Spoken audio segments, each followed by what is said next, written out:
So yeah, you didn't have to do anything with that. I'm gonna go through all that with you now. Just tap them already. What's your number? That was 15. All right, let's go down to 8. So I've never heard of Yelp, Sure. and we've gone high, like, Sure. because I've taken him to the park. So when you hear Yelp, don't always think it's physical discomfort. Okay. Because sometimes it can be a surprise. Yeah. Sometimes it can be emotional distress. Here, and it can also just, you brought him in, you see how he's already anxious and you know that coming in. It can also be he's just so under stress. Yeah. And then that caught him off guard that happens. Okay. Because I've had dogs where we'll be like on 90 and there's nothing. And then like right now you're at 15 and then you get a yelp. Yeah. Right? So so you dipped your number down to 8, right? Yeah. Okay. So I'm gonna have to go ahead and take the e-collar off your neck. Oh. It'll make life a lot easier. And then you're at 8 currently? Yeah.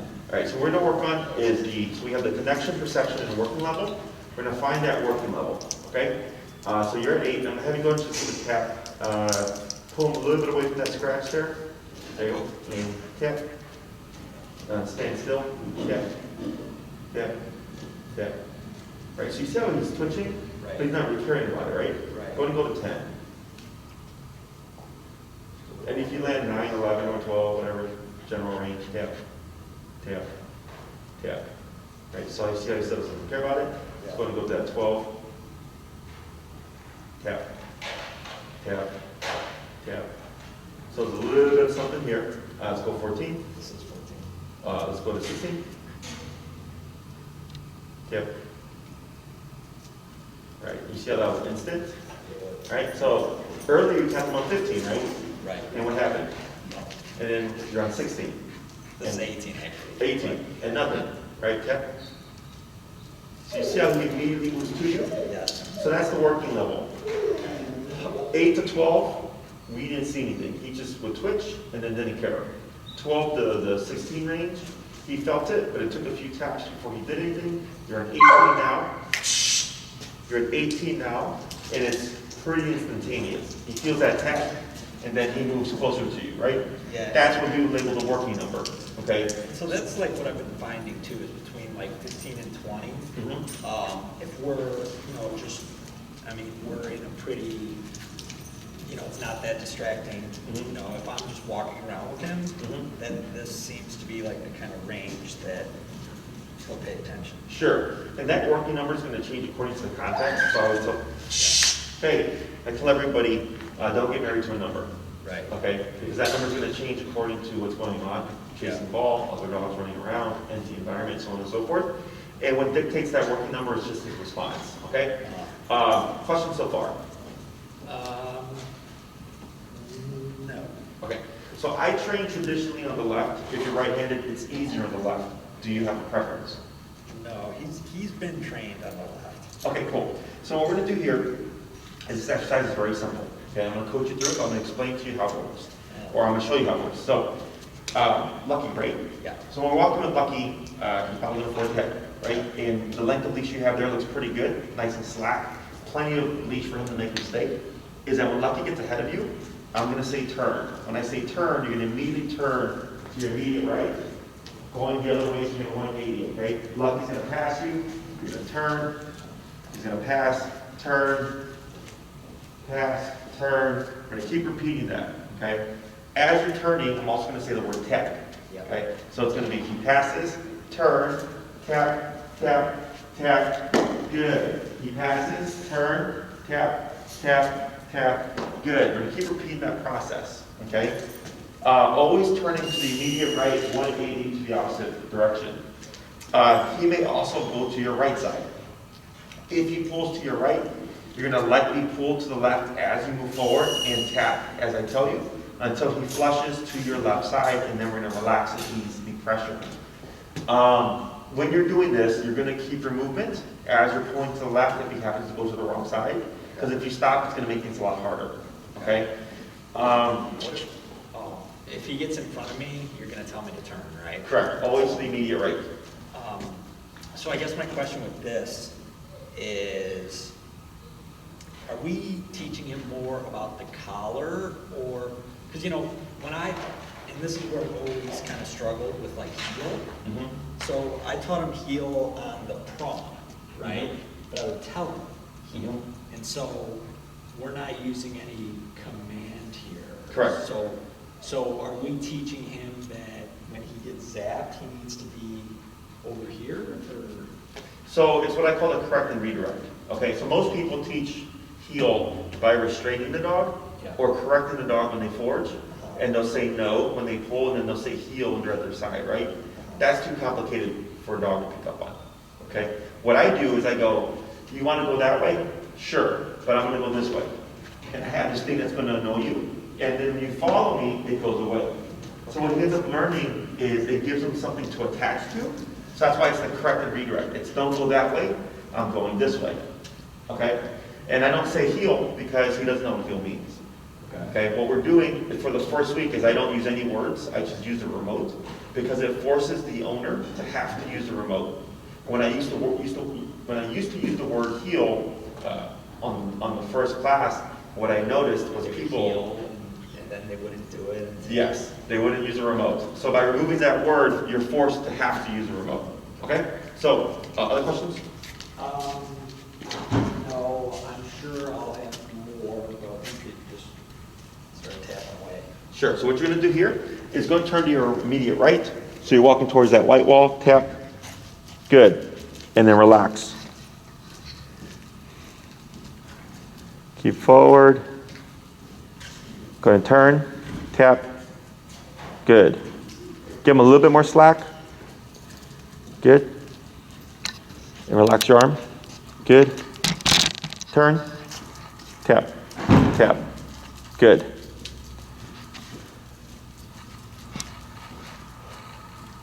Turn. Tap. Tap. Good. Yeah, keep your leash nice and keep your arm nice and relaxed. You're going to slow walk here. Turn. Good. You got a good foundation down. I can see it already. Let's pick up your pace. Give slack. You shortened it. There you go. There you go. That's good. Go and slow down. Turn. Pick up your pace. Tap. Good.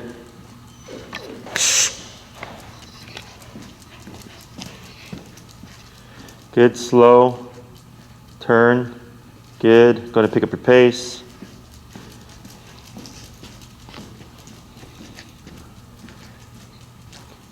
Good. Going slow, turn, and then you're going to slow down to a stop here. Okay? So this is okay for now. Tap, tap, right there. Good. When you taught him heel, right, with the prong, how does he do out in public? So actually, that was going to be my next question so I live in a condo building. Uh-huh. And where we have the most trouble is as soon as we leave, right, then we're on the elevator. He doesn't like the elevator because, it's narrow and like another dog might come in there. Uh-huh. And then the hallway to the building, there's always like people, maybe another dog. And so like right away, that's where he struggles most. And then once we get outside, he's got to go to the bathroom. But then after a little bit, he'll like kind of settle down. Okay. And he's okay, but he will pull. Okay. And depending on what's out there. Okay. So here's the reason why I say that is me personally, I prefer to train completely untrained dogs because it's just super easy for the owner. Here I can already see I can see the foundation that you've set with him. Because he actually already walking at your side, right? So what I have to do now is force the stakes so that we can layer in the remote. Okay? Because he has to be remoted in order to connect. When I feel this, I do this. Okay? So like if I have a dog that's been trained for and they're doing everything great, so they go, wow, like, they don't train like they do, like, but they don't, like, it's unfortunate because you're not having the opportunity to use the remote. And that's super important for the teaching process. So I'm going to try to force some mistakes here. Okay. And when it comes down to at your condo building, those places where he struggles, you give slack. So you see how you shortened it? You always want to keep it slack. Okay, where you have the ability to. If you're on the elevator, shorten it, right? Yeah. If you're walking past another dog and you're not sure of, you want to shorten it. But every other time you can, you want to give that slack, okay? The reason why we want the slack is because we want Lucky to forge if he wants to, because that's what allows us to correct it. That's what allows us to go, nobody, we're not going that way, now we're going this way, right? If I shorten the leash and he only goes so far, it limits his range of motion, so a lot of times the owners shorten it. And the dogs right here, they're forming technically, but since it's short, they really can't get far. But the moment they get the slack, there the dog goes, okay? So those areas that you said that he has trouble with, you'll start to pull, use those to your advantage. Okay. Give that slack. Let's say you open the door, you walk through a little bit, he starts to pull, turn, tap, tap, bring him back, turn again, walk towards the direction you go, he pulls again, turn, tap, tap, pull him back to your side, and you keep repeating that process. Eventually, you're able to just walk to wherever it is you're going.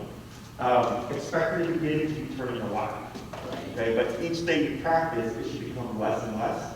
And then eventually, one day you walk out, and you're like, oh, I haven't had to turn with them all day, and he just walks with me without pulling. And so I guess that's where it's tough in like the condo, because it's a narrow hallway. You know, if he sees another dog, he always has the, he's gonna go ahead and go around. And I can't really just, you know, in the condo building. Sure. Turn. So then what I do is I go to the condo building and work outside, and it'll work backwards.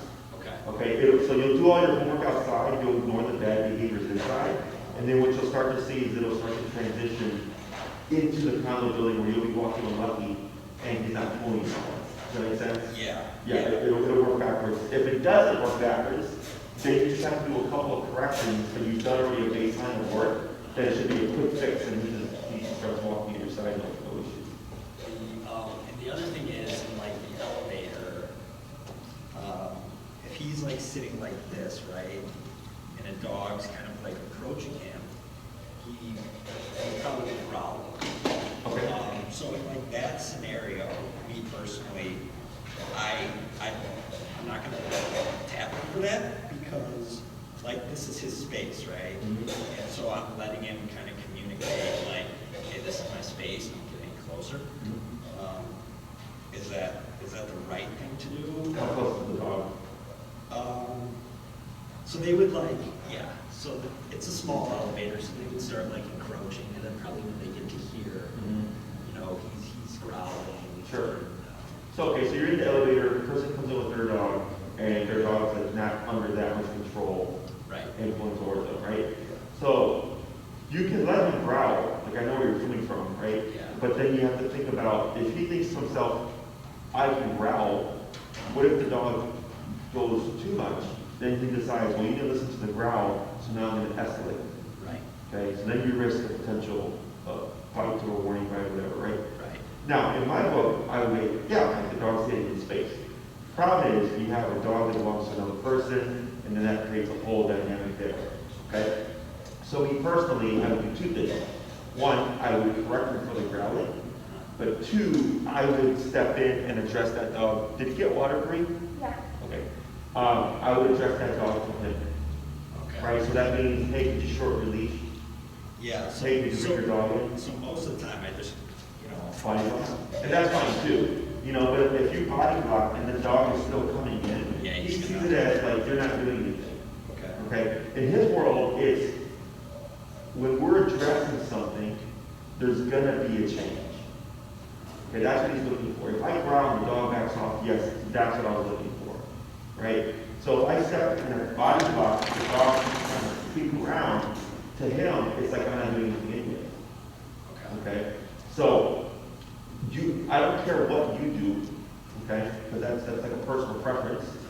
But me personally, I correct the growling, like that's not on you to take care of. But I have no problem telling someone to short release or get their dog under control.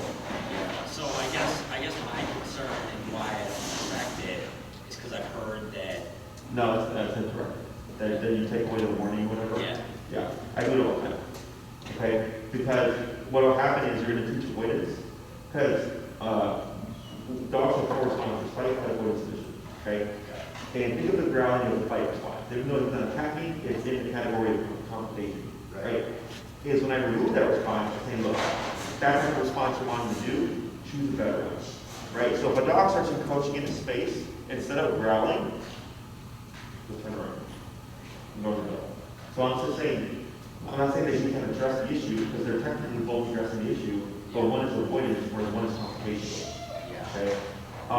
This is what we do for all our reactivity cases, this is what we do for all our aggression cases, is we get the dog to give, but that's how you have to advocate. Because it would be unfair to correct him and expect him to take this. Right. Okay? I'm not saying that. I'm saying correct him, but then make sure that you step in for him so that he doesn't feel as if he's without, I would say, without protection or in an unfair situation because he's not growling, the dog is still encroaching in his personal space. That's how things start to become problematic. Okay. And I think that's his problem because he's really fast, and so most of the time, if we're outside or whatever, he's going to run away. He does this like whenever he sees another dog, he always does a big loop around. So I think it's just in the elevator, right? He feels kind of like yeah, because it's confined space, which makes sense. Like I'm not saying that he's wrong for his behavior. I actually know where he's coming from and say, yeah, that sounds like a valid dog response. However, in the world of humans and their own dogs, and dogs biting other dogs and things like that, that's going to be complicated. Okay? You may see with this as well, that may actually dip down. Right. He might have a better spatial, what's the word, threshold, because he's not going to be so stimulated. So like when I do a dog that are reactive, that are legitimately reactive, the first thing we do is leash walking stuff, and it'll take care of a chunk of reactivity. Even though it's not, we didn't correct the behavior itself, the fact that we put discipline on the dog, taught them how to handle stress in a more healthier fashion, and drop down those levels so that we're not building or creating reactivity with dogs to stimulate the kind of blow up. Okay? Now, it doesn't always work that way, but a lot of times it does. Okay? So we're going to try to force some mistakes here, because we definitely need them for this first class. After that, everything should be pretty simple. Go ahead and start walking with Lucky here. Last question. If he's healing well and he's like looking at me, can I give him yeses? I don't do that. So, because you don't need to. Because then you're going to be looking at your dog saying yes, yes, yes all the time, where you should be just focusing on your path. Okay? E-collar, I'm not against the yes. Okay? I'm not against good or anything like that. The only time I really use that stuff is for the human, not for the dog. Okay, so like let's say you turn, you tap him, and you run straight to your leg, like I was like, good, because that was really nice, right? But marking the behavior while the dog's beside you, in my opinion, doesn't really do it. Because you're talking about marking yes, yes, yes, as he's in the correct spot, right? Then you can do that forever. Okay, what I do is mark when he goes back. Like that, I would say, yes. Right? You get jumped up, you tap, you put his butt back down, and that's exactly what I wanted, was don't put your paws on him. Okay? But in that moment, because that's not obedience, that's behavior, I don't praise things like that personally. Okay? Because like growing up, my mom didn't say, like, oh hey Justin, did you break any windows today? No mom, good job, buddy. Like it's just expected you don't break windows. Right? You don't break the law. That's like expected behavior. Same thing for the dog. I expect that they don't jump on me. So if I correct them, I don't praise them for something they shouldn't be doing in the first place. Okay? Obedience, yes, we can praise, because he's not meant to be sitting when we say so, down when we say so, coming when we say so. Right? That's all human stuff that was created so that we could better control our dogs. Okay? So that stuff, yes, I do praise. But in the beginning for the owner, because they're typically more worried about the remote and everything that they're doing. That is, I take away the yes cue, or the positive reinforcement to make it easier for them. Okay. Now, if you're telling me like, hey, I want to be a dog trainer, then I would say you have to learn all these skills, right? But I know that with the remote alone, I can get reliable obedience, and I have to worry about all these extra steps. Okay. Forward. Go ahead and give slack. Yeah, lots of slack there. It's good right there. Good, turn. Good turn. Go ahead and pick up your pace. And then you're going to just real sharply pivot. Tap. Yeah, so that's actually, those are good turns. Yep, tap, tap, tap, tap. Yeah. You're at 18 right now? Yeah. Let's go to 21. So what we're looking for here, and go and pick up your pace, is that tap. I want to see Lucky, go ahead, pivot, tap, tap, tap, tap. I need to see him run or move towards your leg. That's what we're trying to create here, okay? Tap, tap, tap. So you see how he kind of stays in play. There's a little bit of a pickup at the end there. Right. Let's go to 24. Good, go ahead and just pivot from there. Give that slack. Yep, good. Pick up pace, tap, tap. There we go, it's a little bit better. Pull to your left, tap. There it is, good. Yep, tap, tap, there it is. Relax that arm. Tap, tap, there it is, good. See how he's picking up his speed a bit? Now relax that arm. So I kind of pulled him there. Yeah, so you want to, as much as possible, use the remote. Okay. This is important for a tap. There we go. For off-leash stuff, because if you're using the leash, he becomes reliant on needing that directional pressure. And we're trying to tap, tap, right, tap, tap. Yeah, now you can give a little direction, tap. Yeah, now release that pressure. We're trying to teach him how to respond to solely the e-collar. Because when he's completely off leash, the only thing you're going to have available to you is that remote.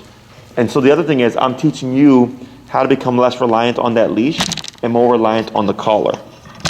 So, like when it seems like he is kind of like shutting down. Yeah, because you put him under pressure. Okay, so the more stressful something becomes, the less we want to deal with it, right? That's a part of avoidance behavior.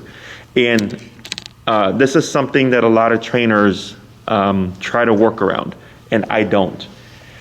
The reason is, realistically speaking, let's say you're at the park and something spooks them. Like the most common thing is fireworks. Okay, a lot of dogs will run away from fireworks. Okay, if you've never worked him to a point where he felt like he's had so much stress that he's going to run away from it, that remains an option. Flight remains an option, right?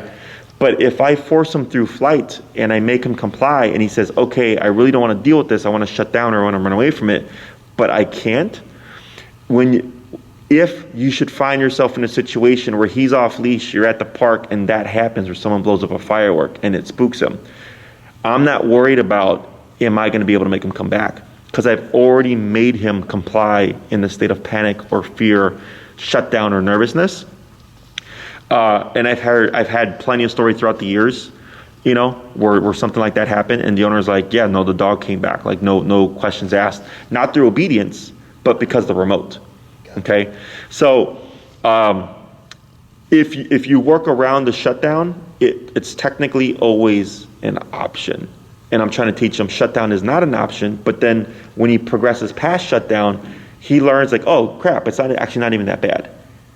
It's kind of the brain saying, I can't deal with this, and then I make them deal with it, and they go like, oh, okay, like that wasn't as bad as I thought it was going to be.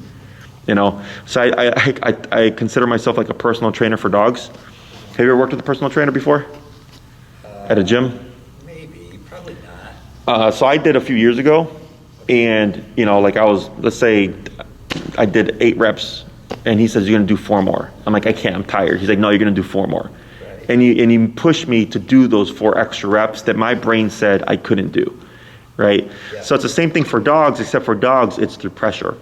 Okay. If I could coach him along and say, come on, buddy, do it, and then he would do it, like I would be doing that, right? And everybody would be doing that. But realistically speaking, that's not how it works. So I train for, reality, because the other thing is, when you start to see him shut down, how do you feel? How do I feel? Sure. So like me personally, I think like that's kind of a good thing, because know, if he was going after something and he shut down, right? That's better than still going. Sure, But, yeah. I do want him to come back. Correct. So, So the reason why I ask that is a lot of times when people see their dogs shut down or get kind of stressed, they start to feel bad, right? Or they start to feel bad because they're going higher in the collar. And I'll tell them, like, well, in the case of an emergency, you might find yourself at 127, right? I've had that happen plenty of times in order to make the dog comply.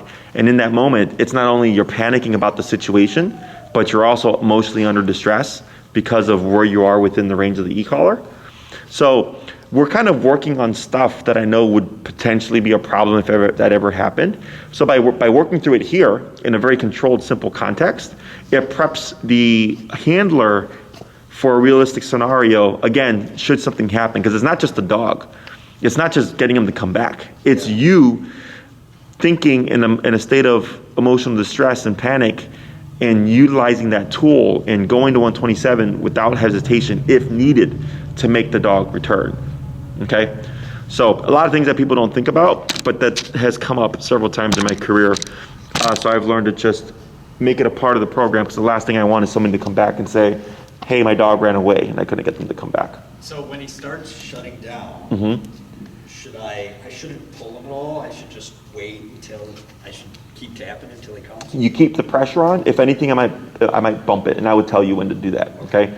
Because he's thinking, oh, 24, that's too much, right? And I go, what about 27? What about 30? What about 33? And eventually the brain goes, crap, I can't resist this. Okay. This is becoming too much for me to handle. And then you start to see the compliance, okay? So the shutdown is low-level resistance, or not wanting to perform what's wanted. It's normal. He's not being a bad dog. It's the pressure. Right. He's going, I can't handle this. So then we work him through it and go, yes, you can, buddy. But we go incrementally. That's why we went 8, 12, 15, 18, 21, 24, right? Is we're going incrementally to figure out where is that breaking point without it being a shock to the system, like going from 8 to 48. Okay? We're going to try that back and forth a couple more times. Okay. And just go forward. Yep. Tap. Tap. There you go. Good. That was better. Good turn. Tap. Good. And then relax your leash. Good. Sharp pivot. Tap. Tap. Tap. Tap. Tap. Little leash pressure. Tap. And we're going to bump that to 27. So you see how he's hanging back and to the right? Yeah. Now go ahead and just pivot. That's fine. Forward. Relax. Tap. Tap. Tap. There he goes. Right there. Now relax your leash. Good. Right. Good. Pivot. Tap. Tap. Tap. Tap. Tap. Right. Good. Tap. Good. Go and slow down. Right. Good. Relax that arm. Good. So I've been tapping a little bit more, Sure. but I'm sure you can probably see that. So you see how he's he's responding, but it's not as fast as we want, right? And I'm giving him, there's some leniency because this is just day one. Right. Okay. But going from that 24 to 27, I saw there was a small change in his speed of correcting the problem. So my general rule of thumb is, if I don't get a response by the first tap or by the third tap, I'll bump it. Okay? So that's my 3-tap rule. If I don't get a change by the first tap, so earlier when we were finding that working number, the starting one, when you hit that 18, you did 1 tap, and he walked all the way over to you, right? With 1 tap of the button. And then that's the working level, because immediately on 1 hit, boom, he gave me a lot of change. But the difference now is now you're moving. So now that he's moving and distracted, the brain isn't as receptive to 18 as it was when you were stationary. Okay. Now here we're gonna see if we can create it here, but you're gonna see this more so go into effect when you're outside walking him, because he's gonna be pulling towards things that are distracting. Right. Okay. So then it's going to be a lot more clear, because typically when I work with dogs the first day, they're pulling every single direction. So it's very obvious to the owner once they start heeling next to them, because they're right at their side, instead of being back and forth forging all over the place. Okay, he's got a baseline, so it's harder for you to see that drastic change, which would then let you know what numbers is technically appropriate. Okay, we're going to try one more little run. I was going to bump it to 30 here. Otherwise, he's taking to the collar just fine. Okay, like his ears are back. So I've done this a little bit, like during the week. Okay. So I know I probably should have waited for you. Uh-huh. But, I don't know, I was excited. Yeah, well, what was the number you're working at when you tried it during the week? So yeah, during the week we were pretty low. When I first started him, right, it was a shock to him. Sure. And there was like some jumping Okay. a little bit. I would probably, during the week, I probably worked in between like 15 and 20. Okay. And then, but if we were at, say, like, we'd go to an open field and throw the ball around, there was a time where he went after a crow, and I gave him a couple at 30. But again, what happened was he shut down, and then I told him, over here, that's my come, and he started coming, so I didn't touch him anymore. Sure. So once we teach the formal recall, instead of getting the shutdown, what you would get is just a return. Okay. Because he just didn't know how to alleviate the problem or the pressure at that moment. That's why he shut down. Yeah. Okay. So that's why here, when you were doing the healing exercise, if he does shut down, what I do is I pause and I slightly put pressure on the dog going in the direction that I'm going, and 30, 33, 36, as I'm tapping, I'm just gradually bumping it until they get up and pop up and run towards me, and then I pick up my pace. So then I'm teaching them shutdown isn't an option, but I'm also directing them on, this is how you solve the problem. Okay? So that's why the body movement is so important. Yeah, so if he starts shutting down, would it be beneficial for me to pick up my pace? If you're already walking, because at some point you're going to hit tension. So think of the leash pressure as, I call it directional pressure, okay? So if you're going that way and he's going that way, at some point the leash is going to catch him. Yeah. And it's going to redirect them this way, right? When we do the recall, we use tension from a distance, guiding the dog towards us. So it's directional pressure, okay? Because if you go too fast and he's under too much pressure, you're going to drag him. Okay, so if he ends up... So I was going to say, like, if I'm outside, right, what'll happen is he will get in front of me. I should tap him before it's taught, or? Ideally, yes. So like, go ahead and take one little step so that your left leg is next to his right shoulder here as he lays down. This? A little bit more. Closer? Forward. Oh. About there. Okay. That's like the perfect heel position. His right shoulder parallel to your left leg. Okay. Even if that right shoulder forges an inch, I'm turning to the immediate right and tapping. Okay. So and what I like to do is I like to give the slack as I go the opposite way, depending on the dog, because for whatever reason, the further the dog gets away from you when you're doing the turn and you're tapping, the tighter they come in. Okay. So slack like that. That's why I said give him slack to let him make the mistake. Now, if you give too much slack when you walk next to him, then his legs will get over the leash, and then he's all tangled up. Okay. So go ahead and prop him up into a sitting position. Yeah, pull up. There you go. Up again. Sit. Up a little bit more. Lucky. It's all right. It's because of the pressure. Yeah. Okay, now let your leash go slack. Okay, hold relax right there. So you see at the bottom of your leash there, go a little bit more, like 2 inches. That's good. See it's like makes a J. Yeah. But the bottom of that J was right by his armpit. Did you see that? Yeah. That's the perfect length. Okay, with the bottom of the J right level with where his armpit is, that keeps the leash out of the dog's legs, but also it's typically long enough and plenty of slack for the dog to forge so that we can do our turns and correct. Okay, because too short will actually promote pulling, which is a big thing people struggle with. Yeah, and I guess my concern is that he's I'm not tapping early enough, and then he's just reacting to the leash instead of the. Yes. Yeah. And, it's going to happen. That's why that working number is so important. So then that leads me to my next thing. So we talked about my 3-tap rule, right? If I don't see it change by the first tap, I want to bump it, or by the third tap, I bump it, right? Is I have my 3 correction rule. Okay? So a turn and tap is 1 correction. Okay? So even if there's multiple taps, it's 1 turn is equals 1 correction, right? Let's say you're at 18, right? And you turn tap, right? Now you're going the opposite direction. He starts to forge. You turn tap, that's now 2 corrections. And then he starts to forge, turn tap, now that's now 3 corrections. Yeah. And if I'm at 30, maybe I go to 35, okay? Turn tap, turn tap, turn tap. You go to 40. Turn tap, turn tap, turn tap, right? You go to 45. Turn tap on the first correction, and all of a sudden, I'm able to walk for 5 blocks without having forging. Okay. That tells me 40 or 45, whatever I bumped it to, is the appropriate number for that moment. Because I did 1 correction on that level, and right away, he locked in and is at my side. Okay? This exercise progresses very quickly. What holds people back is they're uncomfortable with bumping the number.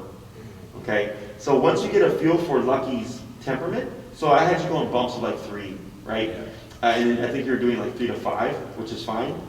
Is the reason why we go in jumps of 3 to 5 or whatever is because it makes you get to the working level very much more quickly. Okay? Otherwise, tap. So do this. Go ahead and pet him.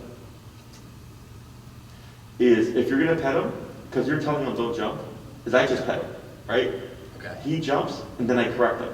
Okay. He goes back down, I pet him again. He jumps, I correct him. I pet him again. And eventually he learns, if I want you to pet me, I keep my butt down, because 1, if I jump, you stop petting me. 2, I also get promoted. Okay? And you can come in with a lot of energy too. Like you can say, hey buddy, good job. Tell him. Okay. Good. Well, I like to, Yeah, like that. That's all fine. Because he, like previously when he was on the prong, I tried to keep it like pretty mellow, just because he used to get like overstimulated Sure. easily. E-collar gives you far more control, okay? Yeah. So what I tell people to do is I go, act your normal self. Okay. And then what you're teaching them is, hey buddy, I might come at you with like all this energy, hey bud, good job, right? But you still have to keep your butt down. Okay? So then he learns, like he's gonna be excited, his tail's gonna wag, and I saw him like adjust, it's all perfectly fine. I just go, I don't want you to jump on me. Okay? So with the e-collar, as long as it's set to the appropriate number, you don't have to worry about kind of self-control on your part, because other people are going to come to Lucky the same way. Hey buddy, oh my God, you're so cute, right? They're going to be like that. So even though you're teaching them in a controlled fashion, those people are uncontrolled.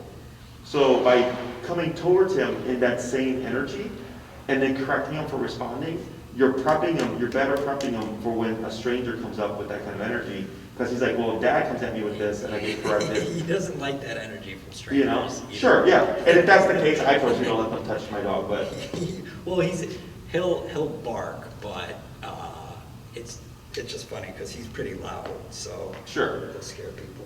Sure, but in order to prep him for life, like technically, like someone will say, well, wouldn't it be unfair because you're like kind of making the dog make that, or perform that behavior? I'm like, yeah, but I'm like, but the world doesn't acclimate to the dog so that they behave better. Right. So I was against it. The world's unfair as it is. So if anything, I'm actually better preparing them faster because I'm not sugarcoating it. Because dogs don't ease each other's life. Right. If a dog goes into a space and he really doesn't want that dog there, he may progress from the growl and go like, you know what, back off. I don't like what you're doing, and he may go to a correctional nip, right? Humans add too much gray area, whereas dogs are very black and white, and that's where there's some discrepancies. Okay? Good. So let's go ahead and start. We'll walk with him again after he's had that little break there. And what's your number at currently? 30. Okay, and then go and give that slack.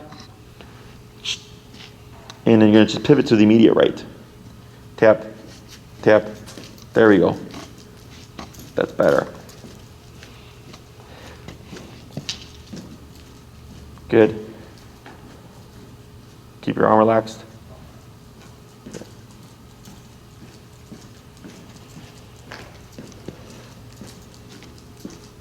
Good. Tap. There he goes. Now relax your arm.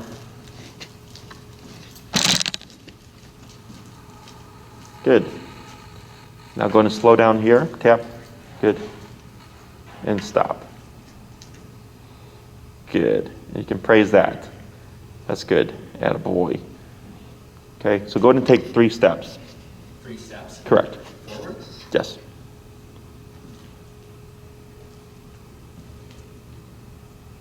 Good. You can praise that. Then you're going to take 5 steps.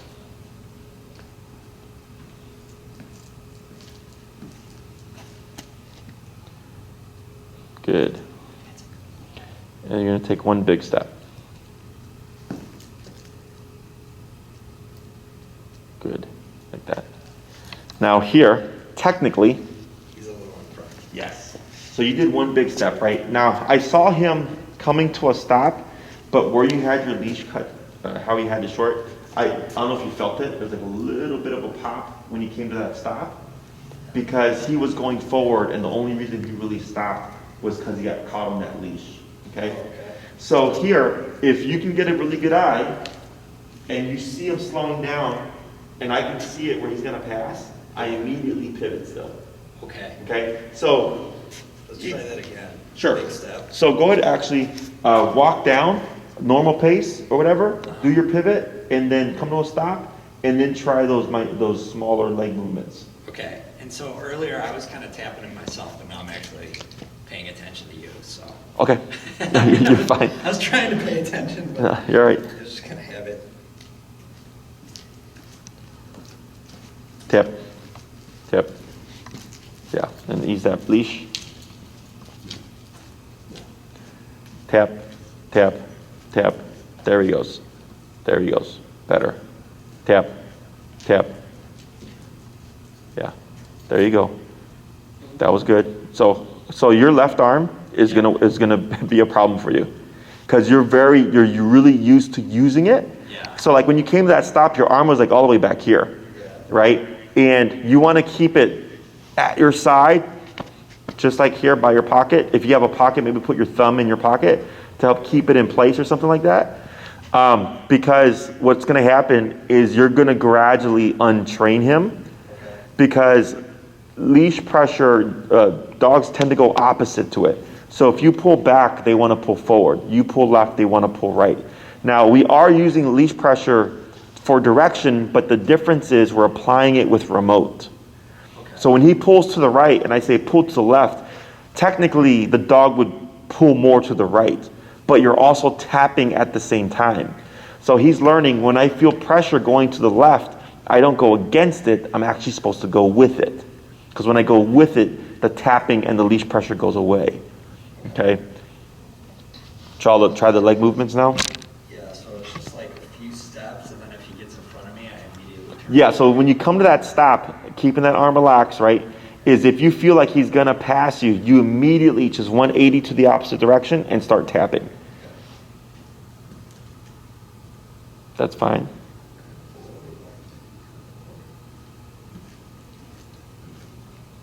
Right? Yep, tap, tap, tap. That was correct. Tap. It's going to go down. You're at 30, correct? Yeah. Let's go down to 24, because now he's getting a little bit more sensitive to it. Okay, so how do you know that he's like getting sensitive? So earlier, because he's been taking 30 this whole time, and all of a sudden, right, have you ever been punched in the arm in the same spot for like by like a friend or whatever growing up, and it starts to hurt? Yeah. I feel like that's the same thing for e-collar. Okay. Is when you keep remoting, 2 things happen. One, as he gets more kind of cognizant of the collar itself and the presence of it, It's a little sensitive. yeah, they start to tune in more. So then they end up needing less. Or if I've been remoting for a bit on a higher level, and the brain starts to like just dip down, and the stress levels come down, and I start to get vocalizations as I start to dip it. And then what I watch for is if I dip it, does his response change? Because sometimes when you go lower, all of a sudden the dog's not listening as well. Then I got to go back up again, right? That's why I said the number, don't get married to a number. His behavior and his response to the collar is what dictates if whether or not you're at the appropriate level. Okay? Here, go ahead and do your leg movements. That's good. Right there. Yep. You should have turned, right? Now, he's, and this is, again, this is just the first day, right? Yeah. So like, I am giving a little bit of leniency myself. However, for you, because you're his handler, you're the one that dictates how strict do I want to be with this. Okay? Most of my clientele, 99% of my clientele, is fine with that. Okay? Because we're training family pet. Okay? The only time I really care about really strict positioning is if the dog is very reactive. Okay. Okay? Because the more strict I am with them, the better behavior they're going to be. So I have to be super black and white with them. Yeah. A guy like him, if like, because that's not hurt. Right. Like that's actually really good, especially if you get this in any environment. You know, Home Depot, the park, the dog beach, whatever. If he's walking and stopping at you like this, he's better than 99% of the dogs out there.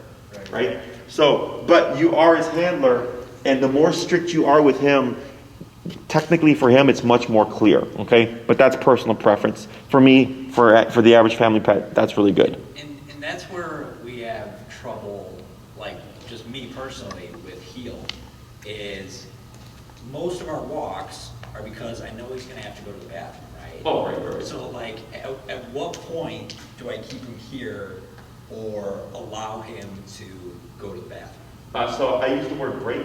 If you have a release word, you can, free, okay, break are the most common ones. So right now we're not initiating the word heel. Okay. What's going to initiate the behavior is the tap. Okay. So like, let's say you walk out the condo, you give Lucky time to potty, right? Yeah. We start off that first is for me typically the easiest. Okay. Other clients, their dogs may be a little bit different, but they'll come out, they'll start with the potty break, right? Once that's out the way, I'll tell them, so if the dog's here, right, Yeah. he's peed, he's pooped, I start walking and I tap, boom. The moment he feels that tap, he's only done one thing today, Okay. right, which is here, Okay. is he's gonna move in and then I start to walk. So the tap or the contraction is what initiates the command without the word, okay? Let's say you walk for 30 minutes, Lucky's been great. You come to a stop, you come by grass, if he's got an auto sit, he auto sits. Right now, I'm not going to require it of him because we've not formally taught it, but I can see where he's been doing it right. Is if he auto sits, I wait a moment, okay, break, and I release him towards the grass. At that moment, he can pee, poop, roll around, sit the ground, have a cigarette, I don't care. He's on his own time. And then once I'm ready, 5-10 minutes later, I start moving, tap, tap, to bring him to my leg. Okay, what I don't do is tap him towards me to come to my leg. Okay. Okay, because some trainers teach heel as come here, and then as the movement. Okay? I teach that as two separate things. This would be finish, come to heel position, as some people call it. Heel is the actual movement. Okay, heel in my book means walk with me, stay with me, sit when I stop. Okay? But right now, the main thing that we're focusing on is that Lucky simply follows your lead and is walking at your side with that right shoulder parallel to your left leg. That's your visual. Okay? I'm not going to worry about the auto sits today. He's been doing them, but technically it's not required yet. The second class is when we start to add in the verbal heel cue, the specific leg movements, and also the auto sits. Okay? So what we're teaching Lucky today is to pay attention to his handler, let him know that there's somebody on the other end of the leash that he should be paying attention to.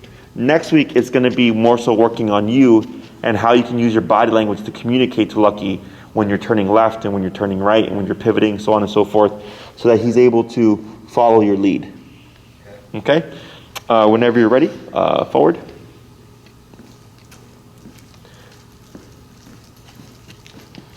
Yep. Tap. Tap. There he goes.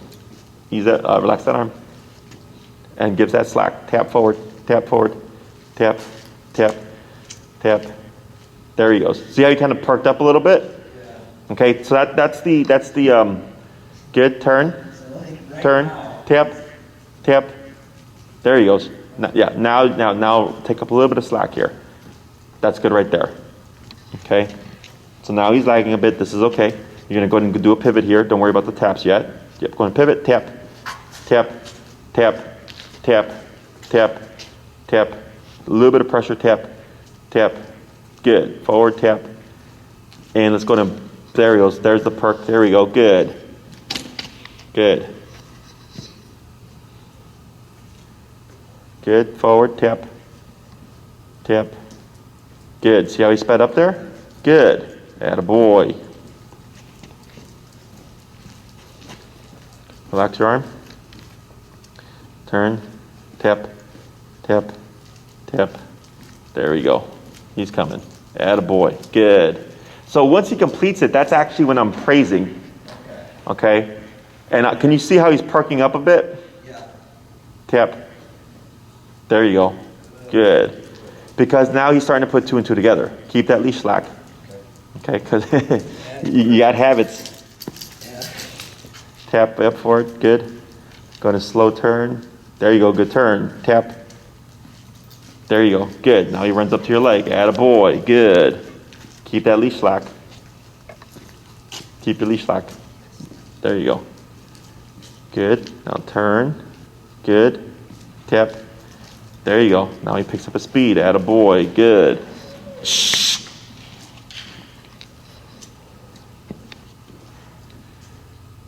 Good. A little bit better. There you go. Good. Now go ahead and slow down to a stop here. Good. So when you started off, he was very apprehensive. Right. He was slowing down. Do you know why that was happening? Because he didn't want to do it anymore? No, he knew he was going to get tapped. Yeah. So he's going, oh shit, we're turning now. And that's where all the taps happen. Yeah. So the brain goes into, I don't want to or I can't do this. And we just kept repeating it. And eventually, once he figured out like, oh, wait a minute. Yeah, I'm going to get tapped. But if I move quickly, the taps go away faster. Okay? So then he learns if he just alters his behavior a bit, he can ultimately avoid the remote. Now, I do give the dogs a little bit of a window. And this is going to be more apparent next week after you've had a week of practice. Is when I go into a pivot and I turn to go the opposite way, is that there's going to be a little bit of a lag. But what you'll see is when you complete it, they'll naturally speed up and follow your lead. Okay? But right now, because we're working on the foundation of things, we're just tapping them to get them as quick to perform the turn as possible. But don't worry about perfection. Okay? Because this is family pet stuff. We need reliability. Okay? So there's going to be little windows where he has some space, like a moment to comply, and as long as he complies within that time frame, he can avoid the hit. Okay? But I saw what I wanted, which was when you tapped, he started to speed up and move towards your leg. And if you look at his posture now, you see how he's upright? And earlier how he was laying down and more shut down is because we pushed him past the shutdown state, and now he's like, oh, I can do it. It's not as hard as I thought it was. Okay? Now I'm putting words in his mouth because I'm speaking for him, but that's how all that stuff works. Yeah. People see the shutdown and they go, oh man, this is so bad or whatever. I'm like, it's normal. If you let the dog shut down and don't move through it, you're not going to have reliable obedience. Okay? We'll just do a little bit more, then we'll cap it there. Okay. Forward and slack. Yep, give some, there you go.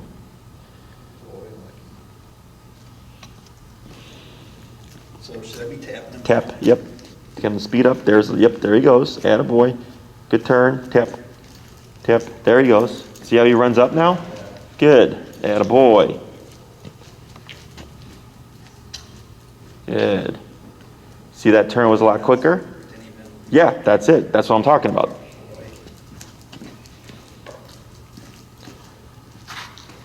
Tap. There we go. Because he went to the wrong side. Good.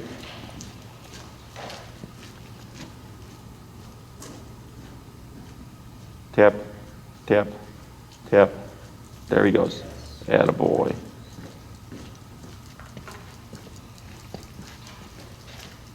Good turn. Yep, good. We're going to do one more turn. and slow to a stop. Good. See that difference? Yeah. So that's why I was saying we have to force.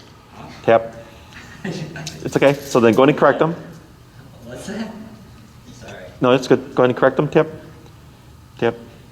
There we go. Good. And you can praise them again. So go back to what you were doing before.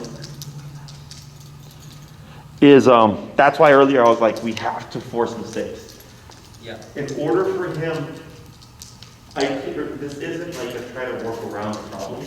Is I need to see him go like, hey, I don't like this. Right. I'm going to move away from it. We never want the dog to move away from the remote. The dog should always move into it. By into it, I mean move towards you. Okay. So once we, back and forth, and a lot of the turns you were doing were technically unfair turns because he was walking beside you. Yeah. If I have a dog walking beside me, I don't randomly turn. Right. It's unfair. Okay? But I needed to do that so that we could layer in the remote so that he could learn what we were trying to teach him. Okay? So now he feels a tap. I see him speeding up. I see him running through the left leg. So now he's made the connection of when I feel this, I move quickly and I move quickly to this specific leg. Okay? So it's becoming his baseline. It's his foundation. So whenever, if you were to remote him, and let's say you remoted him from like a sit or something, you would most likely see him move towards your left side. Okay? Because that's the most recent thing he's learned. As we progress and add more things to this, he will respond with what we're looking for or what we've commanded. But at the beginning, expect that whenever you remote him, he's probably going to come to your left side. Yeah. Okay? Questions about this? I think, and I'll probably just have to review the video of like when to go back down. So go by his response, right? Let's say you go home today and you practice with them and you have to go to 45, right? And as you practice with them, 45 is doing great, but then after 15 minutes of 45, he starts to yip. Okay, so that was, I don't remember if it was a yip or if he was just shutting down. So the shutdown, don't worry about the shutdown. It's the vocalization, okay? So if you're working at a specific number for a set period of time and all of a sudden he starts to vocalize, now the brain has become more sensitive to it, I dip it down, okay? Now if you start to see his behavior changes and he's not being as responsive to the lower number, then you bump it. But then you bump it incrementally. Yeah. So if I was at 45, I go down to 35. If 35 isn't working, I go to 38. Then I go to 41. And then you might find, now he's listening like he was listening at 45. But you're 4 levels lower. Okay? So his response to the caller is what dictates if you go higher or if you go lower. Okay? Gotcha. And sometimes you might even go past the number that you were previously at. Because you have to also consider that he's moving around, his neck, the contact of his neck is shifting and all that stuff. Yeah. So you're going to get some inconsistencies, but he's going to tell you everything. It's just learning how to read his responses to know whether or not you're too high or too low. Okay? The last thing here is before I was having you stop, do you remember what I was telling you to do? When I was stopping, Yeah. keeping the leash loose. Your leash loose, but what else? Man, I don't know. Slow down. Okay. Oh yeah. That's I was what saying slow down, then I said stop. Okay, this is something you want to start doing. So if you're walking with Lucky, you walk for 5 blocks, he's in heel position, he's doing really good. When you come to that stop, when you come to that turn, slow down first, just like we're driving. Okay, we slow down before we stop, we slow down before we turn. The slow down communicates to Lucky something's changing. Okay, to allow him to stop with you. If you just walk and stop, he's always going to go ahead of you because it's too abrupt. Right. Okay. So that's why we were doing it quick, was to force The mistake. And then once I saw he was getting the idea and following your lead, I started saying slow down, slow turn, or slow down, then stop. Okay. Okay, and that's going to be a permanent thing, so get used to it. Okay. The other thing is, I think, as we practice, what's going to be tough is, when he sees like another dog or something, he's going to want to go up. But as he moves forward, I'll just slow down to that. So if you're walking, right, and he sees another dog, and he starts to leave your leg, that's what you're saying, right? Yeah. You would just pivot and turn. that you would do the abrupt turn because he's already not paying attention. Gotcha. You're only slowing down when Lucky is paying attention. Because it would be unfair to technically turn abruptly if he's actually doing what he's supposed to. Okay. Okay? So, but if he's getting out of position, like earlier when he came to that stop, and he started to get just an inch ahead, that turn was technically valid because he passed you by an inch. Gotcha. Okay? We were just being really nitpicky with the tightness of that. So yeah, if you're walking with Lucky, and he starts to forge ahead to greet a dog, I let the leash go slack and start turning and tapping, go the opposite way, turn again, if you want to try to pass the dog without Lucky forging. Okay. Okay? And then as we progress, because how he does this week is what dictates what we cover the next week. Okay. So with this, dogs are better in smaller chunks. So if you can do like 3 15 to 20-minute walks a day, that's best. Yeah. If all you have time for is one solid 1 hour walk, that's perfectly fine. But remember, as long as he's able to walk with you, there's no need to turn. Okay. You're just going on a normal walk, except now if he passes, you'll turn and correct him to line him up. And if you're trying to go from point A to point B, you simply turn and then turn again and go back to the same way you're going. The last thing is cueing the word break, whatever word you want to use, when you're stationary into the break area. Okay, do not release them as you're walking.